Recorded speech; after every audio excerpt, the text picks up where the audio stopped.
네, 오늘 우리 다 같이 나눌 하나님의 말씀은 요한복음 2장 13절부터 22절까지 말씀을 함께 나누도록 하겠습니다. 네, 요한복음 2장 13절부터 22절까지 있는 말씀입니다. 제가 가지고 있는 성경책으로는 신약성경 145페이지에 있습니다. 요한복음 신약성경 네 번째 책이고요.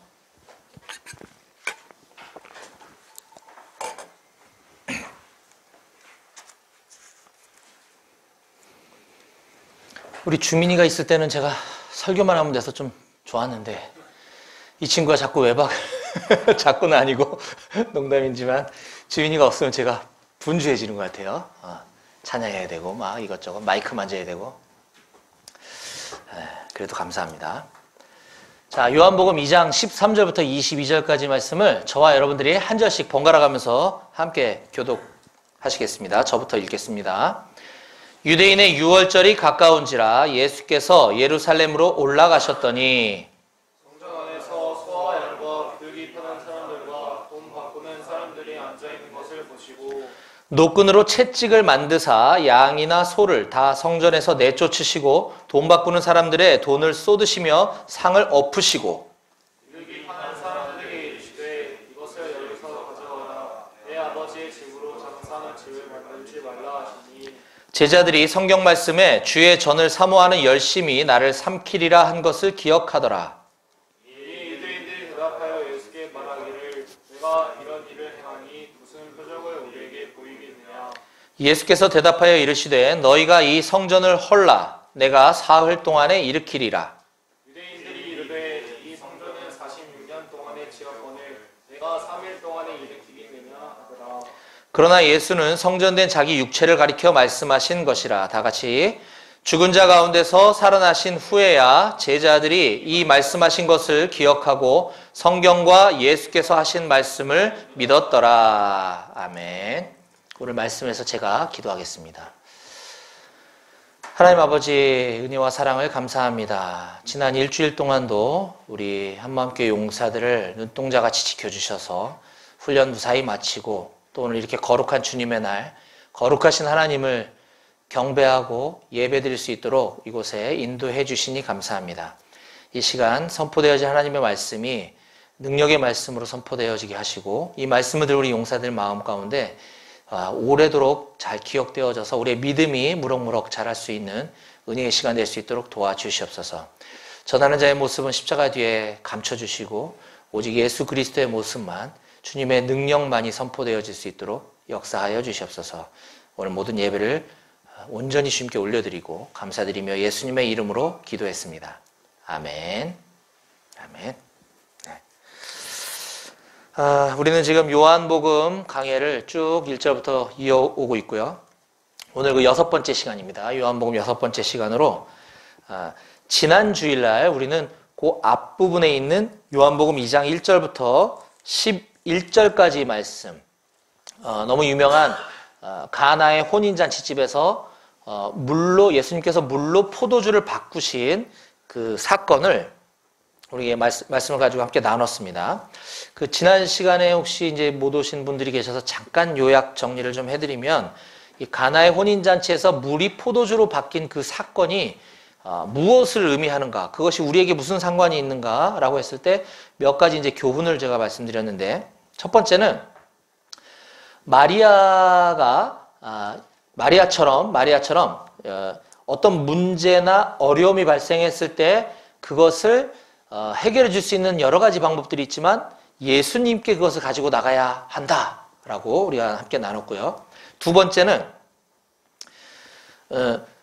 마리아의 그 문제를 예수님께 가지고 나온 건 물론 귀하지만 조금 약간 다를 수도 있는데, 마리아가 예수님께 구했던 것은 어떻게 보면 육신의 필요를 채우기 위한 것입니다. 그러니까 먹고 마시고 입을 게 떨어졌기 때문에 그걸 해결해 달라고 부탁할 때에 예수님께서 그것이 나와 무슨 상관이 있나이까 라고 하는 말씀을 보면서 우리의 기도 제목들을 한번 점검해 보자 라고 제가 말씀드렸습니다. 나의 기도 제목, 나의 구하는 간구의 소원들은 전부 나의 먹고 마시고 입을 것을 채우기 위한 것들로 채워져 있지는 않은지 한번 살펴보자 라고 말씀을 나누었습니다. 그 세 번째 교훈은 그렇게 마리아가 예수님께 구했을 때 예수님께서는 여자여 그것이 나와 무슨 상관이 있나이까 라고 말씀하시면서 거절 이런 것, 그러니까 우리가 하나님께 기도할 때 그것이 잘 응답되어지지 않는 것처럼 여겨질 때가 상당히 많습니다. 그럴 때에 이 마리아가 실망하지 않았다라고 하는 모습을 보면서 오히려 그 종들에게 예수님께서 뭐라고 하시든지 시키는 대로 해라 라고 하는 걸 보면서 우리의 기도가 빨리 응답되어지지 않는다고 해서 결코 실망하지 말아야 한다라는 말씀을 함께 나눴고요. 네 번째는 이제 그 정결 예식, 즉 손 닦고 발 닦는 그 돌 항아리에 예수님께서 물을 채워라라고 한 다음에 그 하인들에게 이제 그 물을 떠서 연회장이라는 것은 그 파티 매니저, the chief of party manager, 그러니까 장이거든요. 장, 뭐라 그러지?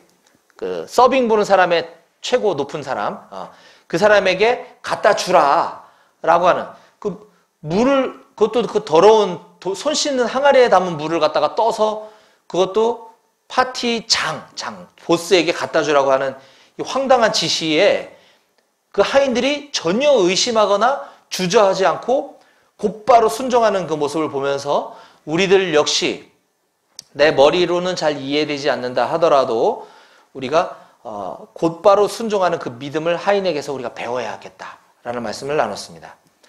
그리고 이제 마지막 다섯 번째, 이게 가장 중요한 포인트인데, 다섯 번째로 이 가나의 혼인집에서 벌어진, 잔치집에서 벌어진 이 사건은 단순히 포도주가 떨어져서 그걸 물로 포도주로 만들어준 어떤 마술과 같은 사건이라는 것이 중요한 게 아니라 예수님이 하나님의 아들로서 그런 신비한 능력을 행하셨다라는 게 중요한 게 아니라 그 정결 예식에 사용한 그 물 항아리에다가 포도주를 채워주셨다라고 하는 게 더 중요한 포인트라고 말씀드렸습니다. 사람들은 혼인 예식장에 포도주가 떨어진 거에 주목하지만 사실 이 손 닦고 발 닦는 이 정결 예식에 사용되어야 될 물이 떨어진 거는 우리가 잘 발견하지 못하는데 사실은 그게 더 중요하다. 왜? 이것은 인간의 죄를 씻는다라고 하는 것을 의미하고 있는 어떤 율법의 행위이거든요. 이 정결 예식이라 함은 우리의 이 더러움을 씻어내야 되는 그 물을 대신해서 예수 그리스도의 보혈을 상징하는 포도주로 주셨다라고 하는 것, 그것이 이 본문에서 얘기하고자 하는 가장 중요한 포인트다라는 걸 말씀 나눴습니다. 왜냐하면 여기에 쓰인 단어가 기적이나 어떤 마술이라고 하지 않고 표적이라고 하는 단어를 사용했다고 그랬죠. 제가 이 성경에 표적이라고 쓰인 이 표적이라고 하는 헬라어 원어가 이정표, 표지판을 나타내는 단어라고 그랬습니다. 즉 이정표, 표지판은 내가 가고자 하는 그 목적지를 중간에 알려주는 하나의 그 방향을 제시하는 거거든요. 그래서 이 물을 포도주로 만든 이 사건은 예수님의 신비한 능력을 자랑하기 위한 것이 아니라 내가 이 땅에 온 목적, 앞으로 내가 가야 될 그 목적지는 바로 십자가인데 내가 그 십자가에서 죽어서 피를 흘리게 됨으로 말미암아 인간의 모든 죄가 이제 씻음받을 거다라고 하는 것을 표지판처럼, 이정표처럼 안내해주는 사건이 바로 이 표적 사건이다. 그렇기 때문에 정결 예식이라고 하는 그 율법, 그 물이 떨어지고 거기에 예수님의 보혈로 채워넣는 그거를 의미하는 것이 바로 이 가나의 혼인잔치집에 있었던 표적 사건이다라고 하는 것을 여러분들 꼭 기억하셔야 합니다. 왜냐하면 이 뒤에 부분에 대한 이 충분한 설명이나 설교 말씀이 별로 찾아보기가 어려워요. 앞부분에 어떤 그런 어떤 좀 윤리적이고 도덕적인 교훈들에 대한 가르침은 많지만 사실 구속사적인 이 메시아가 오신 목적을 안내해주는 이 사건이 더 중요하다라는 것을 제가 강조해서 지난번에도 말씀드렸고 오늘 다시 한번 제가 복습을 해드리는 것입니다. 이 포도주 바꾸신 사건에 대해서 여러분들 꼭 기억하시길 바랍니다. 자, 그 다음에 이제 오늘 이제 본문으로 돌아와서 예수님의 성전 청결 사건이라고 알려져 있는 성전을 깨끗하게 하신 그 사건인데 이것도 우리가 잘 아는 말씀 중에 하나입니다. 근데 이 본문 말씀, 우리가 아까 읽었던 이 본문 말씀에 대해서 우리가 두 가지 오해가 좀 있는 부분들이 있는데요. 첫 번째 오해는 이 성전에서 단순히 장사하는 사람들을 보고 예수님이 화가 나셔서 성전을 쓸어버리셨다. 그래서 이 말씀을 토대로 교회에서 뭐 장사하면 안 된다. 물론 이제 교회에서는 장사하면 안 되죠. 하나님 예배하는 곳이기 때문에. 근데 이걸 좀 지나치게 확대 해석해서 교회에서 왜 그 바자회하고 어려운 사람들을 돕기 위한 바자회나 또는 선교 기금을 마련하기 위한 이 바자회조차도 되게 싫어하는 사람들이 종종 있는 걸 제가 보게 돼요. 근데 그건 조금 너무 좀 지나친 비약이다라는 생각이 듭니다. 예수님은 단순히 성전에서 이 돈이 오간 거에 대해서 화를 내시고 분노하셨다는 게 아니거든요. 자, 그 부분에 대해서 뒤에 좀 더 이제 나누도록 하고요. 자, 두 번째 우리가 이 본문을 보면서 좀 갖는 오해 중에 하나는 예수님도 이 거룩한 분노, 화를 드러내셨다. 그러므로 우리도 교회에서 잘못되는 것들을 보게 되면 화를 내야 하는 게 맞다. 이렇게 또 이 적용하는 사람들이 있어요. 그것 또한 과연 내가 내는 이 화가 옳은 것이냐. 이거는 하나님만이 아실 수 있고 자칫 잘못하면 우리 하나님 앞에 굉장히 큰 죄를 범할 수 있기 때문에 단순히 그냥 이것만 가지고 예수님도 온유하시지만 않으셨어. 화가 있으셨어. 이렇게 하는 것도 조금 문제다라는 걸 먼저 좀 말씀드리고요. 그렇다고 한다면 오늘 이 본문 말씀이 우리에게 가르치고자 하는 것이 또 무엇인지 그거를 우리가 좀 자세히 들여다보기를 원합니다. 그래서 이 성전 파괴 사건, 예수님 성전을 확 쓸어엎고 상을 들러 엎으신 그 사건이 오늘을 사는 저와 여러분들에게, 우리들에게 무엇을 가르쳐주고 있고 우리가 무엇을 적용해야 되는지에 대해서 함께 살펴보는 시간을 갖기 원합니다. 자, 오늘 이 말씀은 우린 지금 요한복음을 읽었지만 사실 마태복음, 마가복음, 누가복음, 요한복음, 사복음서에 모두 다 기록하고 있는 내용입니다. 그만큼 이 말씀이 굉장히 중요한 말씀이라고 볼 수도 있는데요. 먼저 이 말씀이 쓰여지게 된 배경을 좀 살펴보면 시기적으로 지금은 유대인의 유월절이라고 하는 명절을 배경으로 하고 있습니다. 13절이 이렇게 시작을 하고 있죠. 유대인의 유월절이 가까운지라. 우리로 따지자면 뭐 설날이나 추석 정도가 되는 굉장히 중요한 명절을 이제 배경으로 하고 있음을 알 수가 있습니다. 우리도 추석이 되면 그 민족 대이동이 막 일어나잖아요. 그래서 고속도로가 막 정체가 되고 이런 것들을 매스컴에서 볼 수가 있는데 이때 당시 이스라엘에도 그와 동일한 풍경이 벌어지고 있었습니다. 해마다 6월절이 되면 약 13만 명 정도가 13만 명, 그러니까 흩어져 있는 유대인들이 약 13만 명이 예루살렘으로 모여들었다라고 하는 기록이 역사에 기록되어 있습니다. 근데 이 13만 명이라고 하는 이 숫자는 그때 당시 인원을 헤아릴 때는 죄송하지만 우리 사모님도 계시지만 죄송하지만 이 여자들과 아이들 그리고 노인들의 숫자는 거기에 포함을 시키지 않았어요. 성인 남자의 숫자만 헤아린 것이 13만 명이라는 거거든요. 그렇다고 한다면 이 가족이 함께 이동했기 때문에 부인과 아내들, 뭐 할아버지 할머니 이렇게 했을 때는 어림잡아 약 50만 명에서 100만 명 정도가 이동했을 것이다 라고 우리가 추정을 해볼 수가 있습니다. 근데 당시 예루살렘 인구가 10만 명 정도였다고 해요. 10만 명이 살고 있는 예루살렘이라고 하는 그 작은 마을에 50만 명, 100만 명이 되는 인파가 몰려들었으니 얼마나 이 어마어마한 사람들이 이동했을까라고 우리가 충분히 상상해 볼 수가 있을 것 같습니다. 근데 단순히 그냥 뭐 이동만 하는 것이 아니라 그 예루살렘 성전, 이때는 지금 이 요한복음의 이 시기는 헤롯이라고 하는 그 사람이 유대인들의 환심을 사기 위해서 성전을 화려하게 이렇게 지어줬거든요. 그래서 헤롯 성전이라고 하는데 헤롯 성전에 유대인들이 유월절을 기념하기 위해서 온 가족을 이끌고 모여들었던 이유는 거기에서 하나님을 예배하고 제사를 드리기 위해서였었습니다. 그러다 보니까 제물로 사용하기 위한 그 짐승을 또 이렇게 끌고 왔었던 것이죠.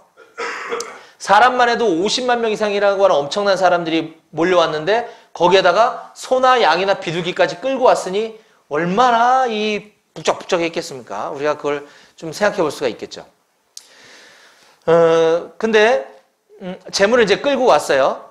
근데 이제 성전에 들어가기 위해서는 이때 당시는 로마 제국이 이스라엘을 지배하고 있었던 식민 통치 시대였었기 때문에 로마 화폐가 통용되고 있었습니다. 로마 화폐가. 근데 이 로마 화폐에는 로마의 황제, 그러니까 우리나라 옛날 일제시대와 비교해보면 굉장히 좀 비슷한 것 같아요. 그래서 우리가 이 시대와 문화의 배경을 더 잘 이해할 수 있을 것 같아요.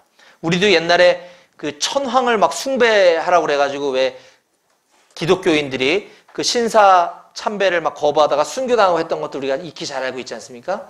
이것처럼 이때도 로마 황제를 거의 신처럼 우상처럼 막 떠받들고 있었거든요. 그래서 로마 화폐를 막 만들어서 거기에 황제의 그 상을 조각을 하고 거기에 막 글씨까지 막 새겨져서 로마 황제가 주님이시다 막 이런 글자까지 새겨놓고 있었기 때문에 이때 성전세로다가 내는 화폐로는 로마 화폐를 받기가 불편했었던 거예요. 이스라엘의 종교 지도자들로서는. 그렇기 때문에 당시 통용되고 있었던 화폐는 어쩔 수 없이 로마가 통치하고 있었기 때문에 로마 화폐를 썼지만 성전에는 그 우상이 새겨져 있는 화폐를 가지고 들어올 수 없다. 그래서 성전 입구에서 그 화폐를 바꾸도록 이렇게 하고 있었거든요. 그래서 이제 성전세를 내기 위한 화폐를 세겔이라고 이제 이야기하는데 이때에 이 성전 입구에서 성전세를 환전 로마 화폐를 세겔이라고 하는 화폐로 바꿔줄 때에 거기에 굉장한 폭리를 취하는 일들이 이때 벌어지고 있었습니다. 그러니까 이 이스라엘의 종교 지도자들이 정부와 결탁을 해가지고 이 정말 순수하고 하나님을 정말 이 깨끗하게 예배드려야 할 이 목회자들이 이 물질로 인해서 타락했음을 보여주고 있는 것이죠. 성전에 들어올 때는 성전세를 헌금을 내야 되는데 지금 너희들이 갖고 있는 돈은 안 되니까 반드시 여기에 있는 이 화폐로만 드려야 돼. 그러면서 돈을 막 폭리를 취하면서 바꿔주는 것이거든요. 이 환전 수수료라고 하는데 우리로 따지자면 이때 폭리했던 이 수수료가 약 50% 정도의 마진을 남기고 바꿔줬다고 합니다. 그러니까 로마 화폐, 그러니까 달러로 치면 우리가 1달러가 1,000원이라고 가정했을 때 1달러를 가지고 오면 500원으로 바꿔주는 거죠. 막 이런 식으로 50% 정도의 이윤을 남기고 수수료를 바꿔주는 이런 일들이 지금 이 요한복음 이 사건 가운데 지금 벌어지고 있었습니다. 뿐만 아니라 아까 제가 설명을 드릴 때 이스라엘 전국 방방곡곡에 흩어져 있는 유대인들 뿐만 아니라 해외에 나가 있는 디아스포라 유대인들까지 다 이렇게 오면서 이 모세 오경에 기록되어 있는 제사를 지내기 위해서 그 흠 없고 점 없는 그 짐승을 이제 끌고 오는 동안 뭐 상처가 날 수도 있겠고 뭐 까질 수도 있겠죠. 근데 그런 짐승으로는 제사를 지낼 수가 없었거든요. 그러다 보니까 그 성전 근처에서 그 사람들이 끌고 온 짐승들이 과연 제물로서 적합한지 흠이 없는지를 이제 막 이렇게 자세히 살피는 사람들이 있었어요. 살펴주는. 그래서 딱 보고 합격 그러면 이제 성전에 들어와서 잡아서 제물로 바칠 수가 있는 것인데 불합격 그러면 그 제물을 하나님 앞에 드릴 수가 없는 거죠. 그러면 어떻게 해야 되겠습니까? 그 사람들이 이 제물이 깨끗한 제물이니까 이걸로 드려야 돼 라고 하면서 또 그 사람들한테 파는 거예요. 제물을. 자, 나는 저 부산에서부터 조심조심하면서 양을 끌고 왔단 말이에요. 성전에 딱 들어갈 때 검사하면서 이거는 제물로 드릴 수가 없습니다. 불합격. 그러니 이 양을 사세요 라고 하면서 또 그 양을 비싸게 팔아먹었던 거죠. 이런 일들이 지금 이 시대 가운데 통용되고 있었습니다. 이걸 보면서 제가 좀 이렇게 상상을 좀 해봤어요. 굉장히 타락한 지금 장면을 우리가 알 수 있죠. 종교 지도자들은 폭리를 취해서 자기 호주머니에다가 넣고 있고 그 주변에 수많은 사람들이 이 재물 파는 사람들이 몰려들어가지고 물론 그 사람들도 국가 자격증을 갖고 있었겠죠. 재물을 보고 합격 불합격을 매기려면 자격증이 있어야 됐고 그 사람들이 그 주변에 포진하고 있었을 텐데 그 사람들도 역시 이 성전을 이제 관리하고 있는 종교 지도자들과 결탁을 해서 어떻게 보면 로비가 주고받았겠죠. 수많은 사람들 중에 내가 여기 와서 그걸 해야 되니까 그러면 또 종교 지도자들은 리베이트를 먹고 여기서 그걸 할 수 있도록 허가를 내주고 그 사람들은 또 리베이트를 줬으니까 그 이윤을 남기기 위해서 사람들한테 사기치고 이 재물은 못 씁니다 그러고 내 거를 사세요 그러고 비싸게 팔고 이런 일들이 벌어지고 있다는 거죠. 그러면 그 양과 소를 저 부산에서부터 어렵게 끌고 왔는데 제물로 못 쓴다고 하니 이걸 다시 끌고 또 부산까지 가려고 하면 얼마나 끔찍하겠어요? 그렇지 않을까요?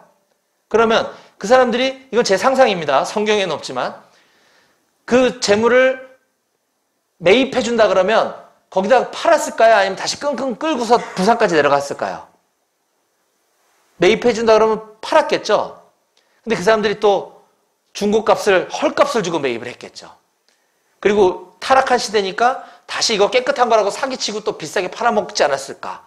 저는 이렇게 상상을 좀 해봤어요. 아무튼 지금 이 상황과 배경이 그런 시대적인 배경을 하고 있다는 것입니다. 자, 그러면 이제 오늘 이제 본문으로 들어가서 예수님이 이제 왜 화를 내셨는지 우리가 조금 이제 유추해 볼 수가 있는 것이죠. 이처럼 민간인들도 이 재물의 눈이 어두워서 종교 지도자들과 결탁을 해서 거기서 막 사기를 치고 비싸게 동물을 팔아먹고 있고, 그 힘든 사람들을 그거 싸게 팔아갖고 또 이렇게 막 사기치고 있고, 또 종교 지도자들이라고 하는 사람들조차도 성전세를 환전하면서 비싼 이윤을 막 취하고 있는 이 상황 가운데 지금 예수님이 이 성전을 쓸어 엎으셨다라고 하는 사건임을 우리가 이제 볼 수가 있습니다. 자, 그러면 이제 본문에서 제가 주목했으면 하는 단어, 중요한 단어가 3가지가 있는데 그 단어를 중심으로 제가 여러분들에게 말씀을 좀 함께 나누려고 합니다.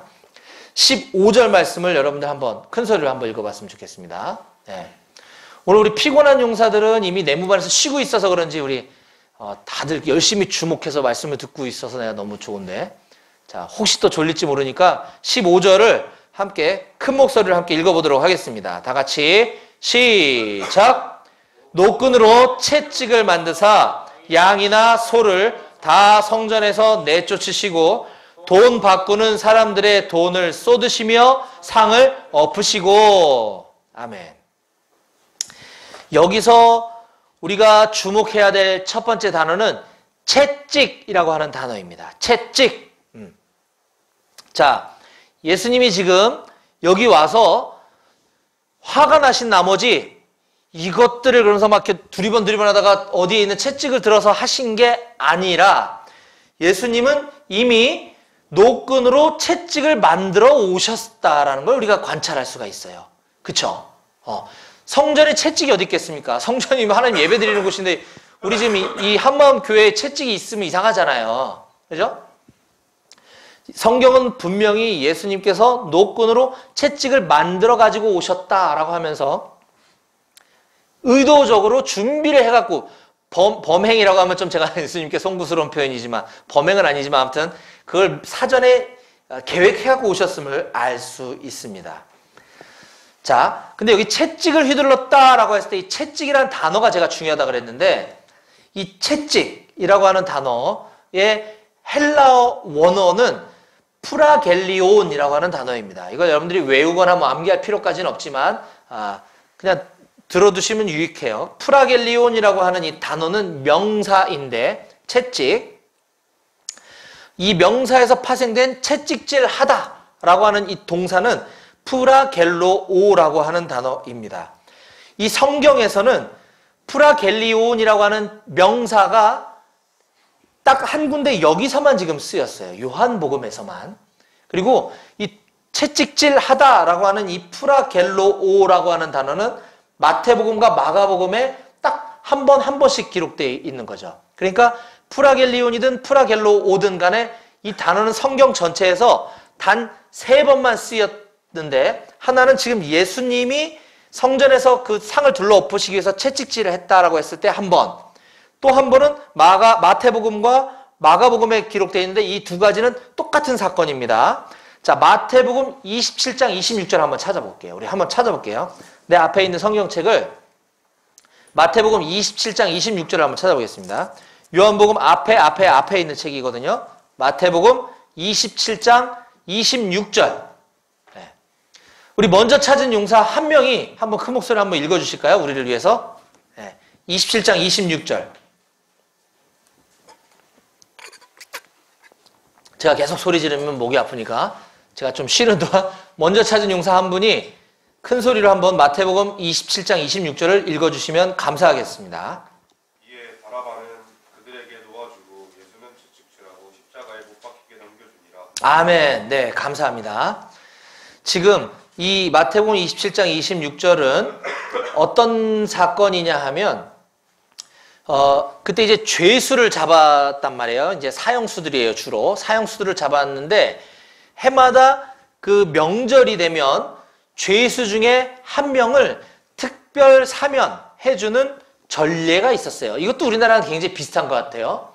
명절을 앞두고 이 범죄자들 중에 특별 사면 조치를 취하잖아요. 대통령령으로 우리나라도. 이것처럼 이때도 그런 게 있었는데 이때 빌라도라고 하는 총독이 누구를 풀어줬으면 좋겠느냐라고 유대인들에게 물어봤을 때 이 성난 군중들은 예수라고 하는 사람은 절대 풀어주기가 싫었어요. 왜냐하면 저 이상한 사람이, 정신 나간 것 같은 사람이 자기가 유대인의 왕이라고 막 주장을 하는 거예요. 그러니까 저 예수는 절대 풀어주는 거 싫다. 차라리 저 사형수, 뭐죠? 살인을 저지르고 이제 사형을 앞두고 있는 바라바라고 하는 죄수를 풀어줘라. 그 군중들이 전부 다 그렇게 외치니까 빌라도 총독이 어쩔 수 없이 그러면 그 살인자인 바라바 죄인을 풀어주고 예수는 채찍질을 하고 이제 사형을 하기 위해서 십자가에 못 박히도록 넘겨주었다라고 하는 이 장면이거든요. 즉 예수님을 향하여 채찍질하는 그 장면, 이 채찍질을 하고 이게 바로 프라겔로오라고 하는 단어입니다. 성경에는 이거 말고도 채찍 또는 채찍질을 하다라는 단어가 많이 나와요. 여기만 있는 건 아니에요, 사실. 예수님이 십자가를 지고 골고다 언덕을 올라갈 때도 이 군병들이 예수님을 채찍질했다고 기록되어 있고 이 채찍이라는 말이 여러 번 나오는데 왜 2번, 3번밖에 기록이 안 돼 있다라고 하냐 하면은 성경에 우리 한글 성경에서는 구분이 안 되지만 우리는 다 똑같은 채찍이라고 표현하고 있지만 이 원래 기록되어 있는 원어에는 이 프라겔로오 또는 프라겔리온이라고 하는 단어는 딱 2번밖에 나오지 않고 다른 곳에 쓰인 이 채찍이라고 하는 단어는 마스티고오라고 하는 전혀 다른 단어를 쓰고 있어요.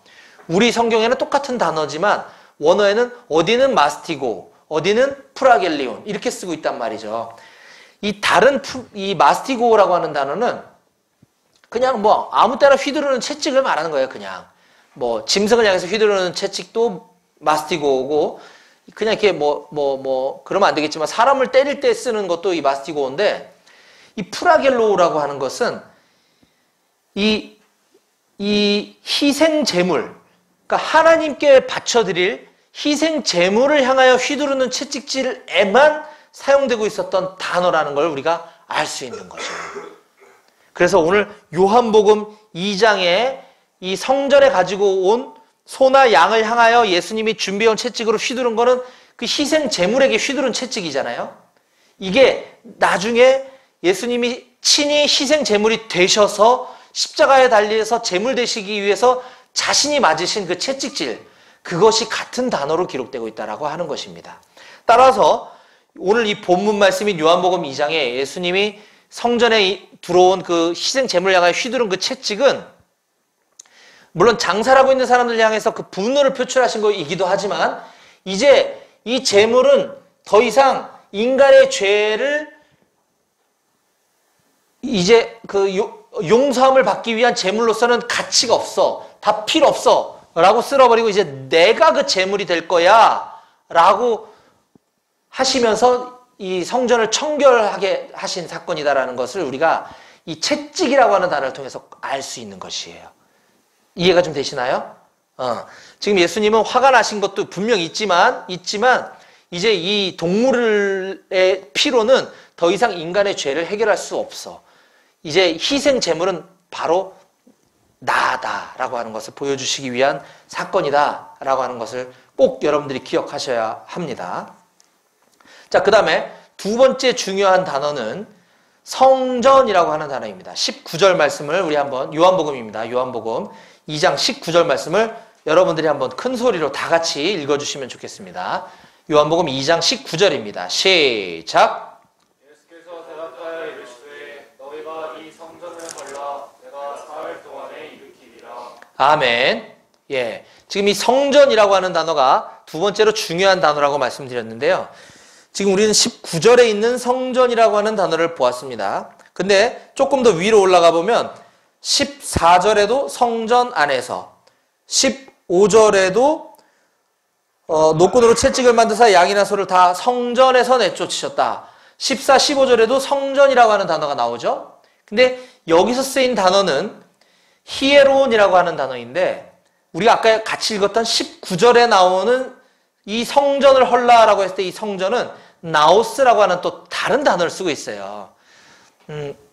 그래서 한글 성경만 봐서는 이게 구별이 잘 안 되거든요. 근데 19절에도 나오스, 20절에도 유대인들이 이르되 이 성전은 할 때 이 성전도 나오스, 21절에 그러나 예수는 성전된 자기 육체를 할 때도 나오스, 19, 20절, 21절에 나오는 성전은 모두 나오스라고 하는 단어이고, 저 위에 14절, 15절에 있는 성전은 히에론이라고 하는 다른 단어를 쓰고 있습니다. 자, 그러면 앞에 나와 있는 이 히에론이라고 하는 단어는 뭐냐? 우리가 성전을 얘기할 때, 이거는 이제 나중에 기회가 되면 제가 또 여러분들에게 말씀을 나누겠지만, 이때 그 출애굽기, 레위기 여기에 보면 성전을 묘사할 때 이 이방인의 뜰이 있고 그 안에 들어오면 이제 뭐 물두멍, 뭐 놋제단 이런 걸 쭉 통과해서 이 성소라고 하는 휘장을 열고 이제 들어가면 성소가 있거든요. 그 안에 다시 법궤를 보관하고 있는 지성소라고 하는 것이 있어요.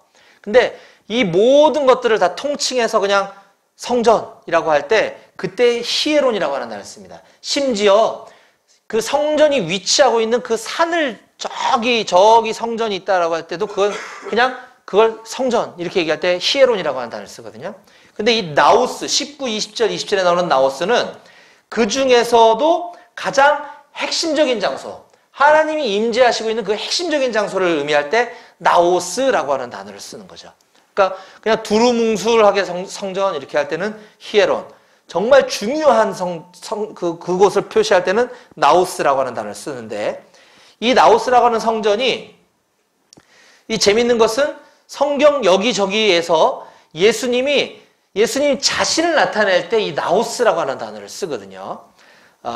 우리가 아까 함께 불렀던 찬양 거룩한 하나님 할 때 등장하는 그 가사 중에서도 그런 말씀이 있었는데 제가 읽어드릴게요. 요한계시록 21장 22절에 보면 이런 말씀이 있습니다.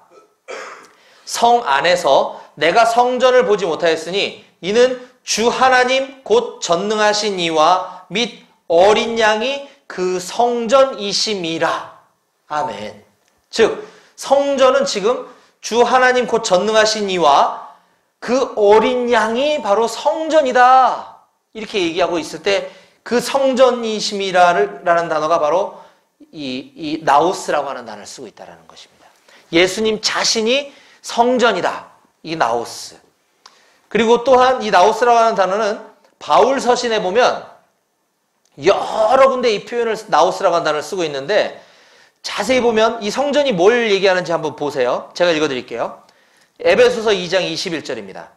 그의 안에서 건물마다 서로 연결하여 주 안에서 성전이 되어가고, 자, 건물마다 서로 연결해서 주 안에서 성전이 되어가라 그래요. 또 고린도후서 6장 16절. 하나님의 성전과 우상이 어찌 일치가 되리요? 우리는 살아계신 하나님의 성전이라. 고린도전서 3장 16절. 너희는 너희가 하나님의 성전인 것과 너희가 하나님의 성전인 것과 하나님의 성령이 너희 안에 계시는 것을 알지 못하느냐? 고린도전서 6장 19절. 너희 몸은 너희가 하나님께로부터 받은 바 너희 가운데 계신 성령의 전인 줄 알지 못하느냐? 너희는 너희 자신의 것이 아니라. 지금 바울 서신은 제가 쭉 읽어드린 거에서 무엇을 성전이라고 얘기하고 있는지 혹시 아시겠어요? 지금 바울 사도가 성전이 뭐라고 얘기하고 있죠? 너희는 너희가 하나님의 성전인 것과 바로 우리, 저와 여러분들이 성전이다라고 얘기하고 있는 걸 알 수 있죠? 이해가 되시나요? 내가 읽어서 이해가 안 되나? 이해가 되죠? 이 나오스라고 하는 단어가 지금 여러 군데 성경 말씀에 쓰여지고 있는데 정리를 하면 지금 요한복음에서 예수님이 이 뒤에 이 성전을 헐어라. 내가 3일 만에 성전을 다시 짓겠다. 라고 할 때 그 성전이 나오스. 그리고 요한계시록 21장에 보면 그 거룩하신 하나님과 그 어린 양 되신 예수 그리스도가 바로 성전이다. 예수님을 얘기할 때 나오스. 바울 사도는 너희들이 바로 성전이야 할 때 우리를 성전 나오스라고 지금 얘기하고 있는 것입니다. 따라서 지금 예수님이 요한복음 21장에서 성전을 확 들러엎으시고 이 성전을 허물어 버려라. 내가 다시 3일 만에 짓겠다라고 했을 때 이 성전은 이 건물 성전을 얘기하는 것이 아니라 바로 예수님 자신이 성전이 될 거야 라고 하는 걸 지금 가르치고 있는 것이고, 더 나아가서는 이제 예수님으로 말미암아 우리들 자신이 성전이 되어야 된다라고 지금 얘기하고 있는 것입니다. 근데 오늘날에도 많은 사람들이 이걸 어렴풋이는 알고 있지만 헷갈려 해요. 아직도 이 건물은 성전이 아니고 정확히 얘기하면 예배당, 교회당이거든요, 사실. 이 교회는, 성전은 저와 여러분들 개개인 한 사람 한 사람이 바로 교회이고 성전이라고 하는 것입니다. 예수님 지금 그걸 가르쳐 주고 계시는 거거든요. 이젠 더 이상 유형의 건물이 중요하지 않아.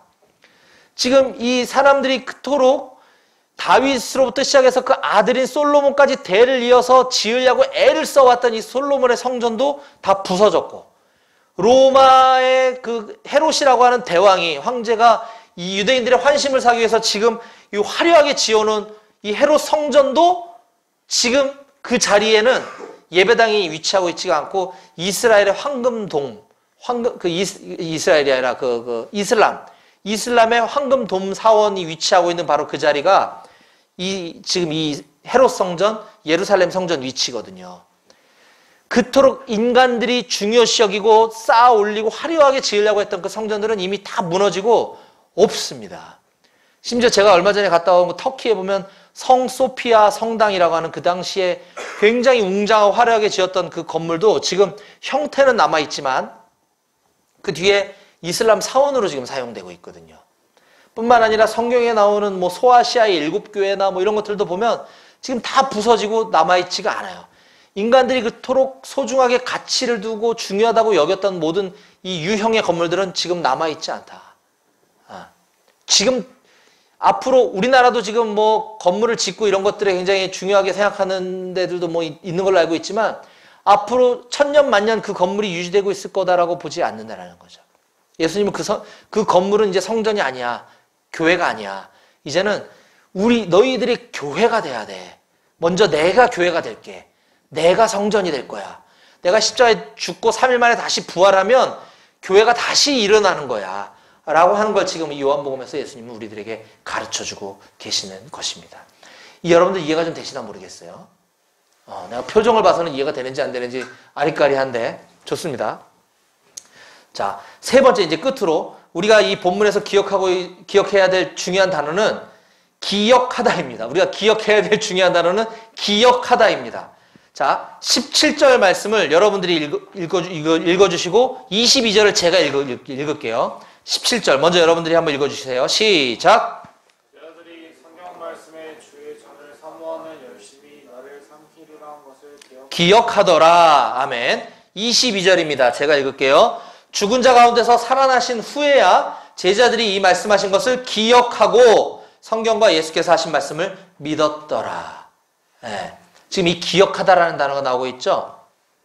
먼저 이 17절에 나오는 이 기억하다라고 하는 것은 지금 제자들이 예수님이 성전에서 막 화를 내고 계시는 모습을 보면서 성경 말씀에 주의 전을 사모하는 열심히 나를 삼키리라 라고 기록되어 있는 말씀을 기억했다라고 지금 하고 있는 거거든요. 이 말씀은 시편 69편 9절에 나오는 말씀이에요.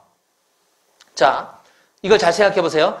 예수님은 지금 제자들에게 성경 말씀을 설교하고 계신 게 아닙니다. 지금 채찍으로 막 둘러엎고 화를 내고 계시는데 그때 느닷없이 왜 제자들이 시편 69편 9절 말씀이 기억이 났을까요? 제자들은 평소에 예수님으로부터 많은 설교를 듣고 성경을 배웠고 가르침을 받았습니다. 근데 이게 지금 갑자기 이 순간에 그 말씀이 생각났다라고 지금 성경이 기록하고 있어요. 또 22절 말씀은 그 19절부터 21절까지 말씀을 보면 예수님이 유대인들하고 지금 뭐라고 지금 얘기를 주고받고 있는데 이 말씀이 뭔 말인지 제자들이 전혀 못 알아듣고 있다가 나중에 예수님이 십자가에서 달려 죽으시고 3일 후에 부활하신 다음에야 비로소 그때 이 요한복음의 19절부터 21절까지 기록된 이 말씀이 그때 제자들이 기억났다라고 요한복음을 기록하고 있는 이 요한 사도가 이 본문을 기록하고 있는 거예요. 이해가 되세요? 이게 소설책이라고 한다면 시점이 지금 이게 왔다 갔다 하는 거예요. 이 요한복음을 기록하고 있는 이 시점은 예수님이 이미 죽으시고 부활하시고 승천하신 다음에 기록된 거죠. 그죠? 근데 그 옛날 예수님 살아계실 때 있었던 사건을 지금 13절부터 22절까지 이 사건이 지금 예수님이 옛날 살아계실 때를 기록한 거잖아요. 그때 제자들이 예수님이 하셨던 19절에서 21절 유대인들과 주고받았던 말이 무슨 말인지 못 알아듣다가 나중에 예수님이 돌아가셨다 부활하신 다음에야 그때 비로소 이때 이 제자들이 예수님이 하셨던 말씀이 뭔 말인지 기억났다. 이렇게 지금 기록하고 있는 거거든요. 제가 지금 막 얘기하고 있어서 여러분들 이게 이해가 되시죠? 네, 되신다 그래요. 자, 이 두 가지 17절에 기억났다와 22절에 기억나다라는 이 두 가지를 함께 생각해 볼 때 이 예수님의 제자들은 얼마나 아마 여기 있는 우리들과 좀 비슷하지 않을까. 저는 지금 막 흥분해갖고 목이 터져라 지금 막 얘기하고 있는데 여러분들 잘 못 알아듣는 것 같은 표정인 것 같아요. 제가 볼 때. 근데 나중에 이 말씀이 무슨 말씀인지 여러분들도 기억나게 될 줄로 저는 믿습니다. 아멘? 아멘. 제자들이 지금 그랬다는 거예요. 제자들이. 그때는 잘 몰랐지만 예수님이 시편 말씀을 막 설교할 때는 몰랐지만 나중에 예수님이 이 상을 둘러 엎으실 때 그 말씀이 기억났고 예수님이 십자가 부활하신 다음에야 그때 옛날에 예수님이 성전에 가서 막 승질 내셨었던 게 그리고 유대인들하고 뭔가 주고받았던 대화가 이 말씀이었구나. 그때 기억났다고 하는 거죠. 제가 이제 말씀을 마무리할 겁니다. 여러분들이 지금 이 말씀을 좀 어렴풋이 알아들을 것 같기도 하고 잘 모를 것 같기도 하고 이런 표정을 제가 지금 봤는데 그걸 이해합니다. 여러분들 지금 여기 있는 용사들 대부분이 아마 초신자들이거나 어쩌면 전혀 아직 이 성경에 대한 지식이 없는 분들이 아마 많은 걸로 제가 알고 있어요. 그래서 제가 최대한 설교를 쉽게 하려고 노력은 하지만 뭐 헬라어가 어쩌고 저쩌고 나오니까 여러분들 좀 어렵게 이해가 될지도 모르겠어요. 그렇지만 저는 집에서 굉장히 고민을 많이 합니다. 어떻게 하면 좀 쉽게 여러분들에게 말씀을 전할까? 그래서 지금은 비록 잘 이해가 안 될 수도 있지만 나중에 언젠가 때가 되면 하나님께서 여러분들이 군생활 하는 동안 옛날 내가 강원도 철원에서 군생활 할 때 그 어떤 목사님이 막 흥분해갖고 막 했던 그 얘기가 이 말씀이었구나 라는 게 어느 날 저는 깨달아지게 되고 기억나게 될 줄로 믿습니다. 아멘. 아멘이신가요? 아멘. 그래서 오늘 우리가 나눴던 이 말씀들을 통해서 지금 이 요한복음의 저자가 우리에게 가르쳐주고자 했던 것처럼 그렇게 이 성경 말씀 하나씩 우리가 이렇게 듣고 깨달아지고 하는 동안 저와 여러분들이 하나님의 성전으로서 조금씩 세워져 가실 수 있기를 간절히 원합니다. 예수님께서는 이거를 위해서 스스로 성전을 파괴하시고 스스로 희생제물이 되어주셔서 또 스스로 채찍에 맞아주심으로 인해서 우리의 죄를 다 용서해 주시고 인간의 노력으로 쌓으려고 했었던 그 성전이 중요한 것이 아니라 이제 예수님으로 말미암아 저와 여러분들이 이제 성전이 될 수 있었다라고 하는 그 말씀이 평생 동안 우리 마음 가운데 간직되어지고 서서히 하나님께서 기뻐하시는 그런 교회, 그런 성전으로 세워져 가실 수 있게 되기를 주님의 이름으로 간절히 축원합니다. 아멘. 기도하시겠습니다.